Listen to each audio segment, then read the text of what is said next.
You made very clear your preference for Bitcoin Cash and why you saw the future for Bitcoin Cash. Does the addition of Bitcoin Cash to Coinbase accelerate sort of your doomsday calls for Bitcoin itself?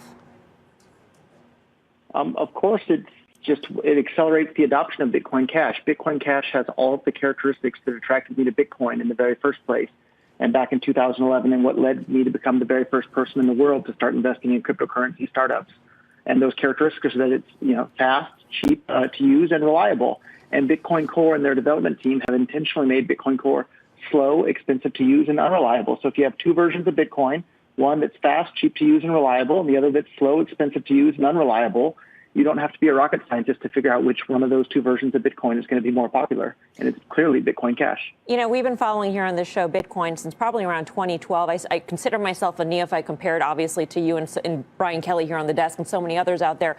But here's what really caught me off guard. The sort of polarized community when it comes to Bitcoin Cash and Bitcoin. Is there not a world, Roger, where both can exist?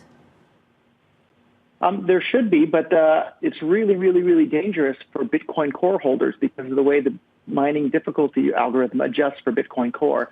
If Bitcoin Cash becomes popular enough and siphons away enough of the mining hash rate from Bitcoin Core in a short enough period of time, Bitcoin Core is in really, really, really big danger of coming to a screeching halt altogether. So I've been involved in Bitcoin for about 7 years now. That entire time, I've always been telling people to hold your Bitcoins and your cryptocurrencies on your own device where you're in control. Right now may be the only time where that's actually bad advice. You may want to consider holding your Bitcoins on an exchange. So if there's this mass exodus of people rushing for the door, your money will already be on the exchange. So you can sell your Bitcoin Core coins for more Bitcoin Cash or whatever else you want. You'll actually still be able to get something from them.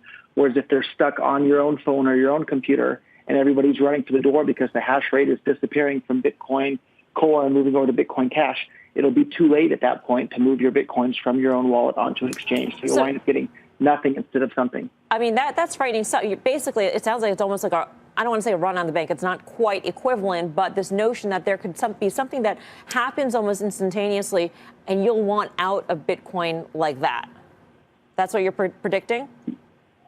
I'm predicting that may happen. And if you look at it right now, the average fee on Bitcoin is more than $30 today. And there's more than 250,000 Bitcoin transactions waiting to be included in blocks.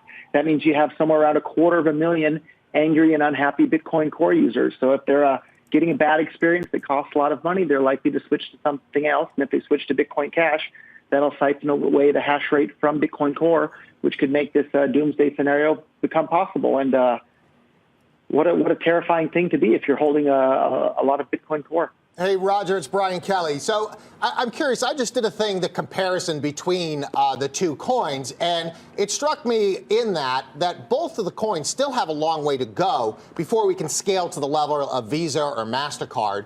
And, Bitcoin itself and the core developers, who are some of the best in the world, are going towards the Lightning Network. Can you tell me what the plan is for Bitcoin Cash and scalability? If it gets as popular as you think it is, wouldn't it end up the same way as Bitcoin is today? Well, I'd like to take exception to your first comment that the Bitcoin core developers are some of the best in the world. That's absolutely clearly not true. They took Bitcoin that used to have fast, reliable, cheap transactions on chain, and they've turned it into this incredibly congested network that's been running at 100% capacity for months that provides a horrible user experience. And in that time, the Bitcoin's market share went from nearly 100% of the crypto coin market space down to way less than 50% now. So by those standards, I think they're probably one of the worst development teams in the entire crypto coin ecosystem. So in regards to the Lightning Network and their plan for future scaling, all of those things that they want to do in regards to Lightning Network and Layer 2 will work better, faster, and cheaper on top of Bitcoin Cash because there's more room in the blocks for everything to happen, and the blocks will be happening more reliably, and the transactions can be included in the blocks more reliably. So all of these things that they're working on can work better on Bitcoin Cash. So Bitcoin Cash is a better solution all the way around and is much more in tune with what was originally laid out for the roadmap of Bitcoin to begin with, which was permissionless, worldwide, fast, cheap, reliable transactions. And that's what Bitcoin Cash provides, and Bitcoin Core is providing the exact opposite of that. In terms of scaling and greater acceptance, Roger, I understand that the addition of Bitcoin Cash to Coinbase was very important, but now Coinbase is investigating possible insider trading.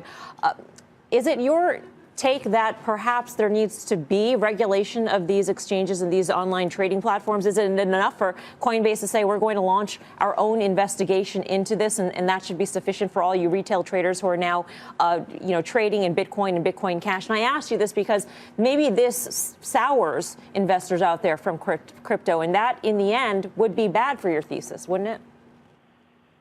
I think insider trading is a non-crime. If you look at it, let's say a bunch of people had traded in advance, then the price wouldn't have been nearly as volatile. The price would already much more closely reflect what the market price would be after the news became public. And so, no, I don't think that should be an excuse for additional regulation on these Bitcoin exchanges. They're already being regulated pretty heavily. And at the end of the day, buyers need to be aware of whatever service they're using, whether it's a Bitcoin exchange or whether it's a coffee shop that's making your coffee.